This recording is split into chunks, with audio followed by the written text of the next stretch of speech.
মুহাম্মদ সাল্লাল্লাহু আলাইহি ওয়াসাল্লামের অবমাননা এবং কটূক্তির যেই ন্যাক্কারজনক কাজ ভারতের এই কুখ্যাত রামগিরি মহারাজ করেছে, এর জন্য বাংলাদেশ সরকারের ডক্টর মোহাম্মদ ইউনূসের নেতৃত্বে বাংলাদেশে নিযুক্ত ভারতের হাই কমিশনারকে ডেকে কূটনৈতিকভাবে এর কড়া প্রতিবাদ জানাতে হবে। দাবি নং 2, যদি ভারতের কুখ্যাত মোদী সরকার অত্যন্ত দ্রুত সময়ের মধ্যে এই দাবি কার্যকর না করে, তাহলে বাংলাদেশ সরকারকে ভারতের সাথে সকল কূটনৈতিক সম্পর্ক ছিন্ন করতে হবে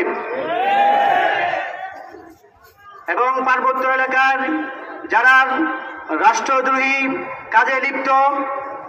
মুসলিম পাহাড়ি ভাই বোনদের উপর আক্রমণ করছেন, অনতি বিলম্বে সুষ্ঠু তদন্তপূর্বক তাদের সুষ্ঠু বিচার করে পূর্বে তুলে নেওয়া সকল সেনাকে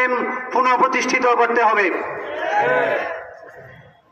এই পর্যায়ে আপনাদের সামনে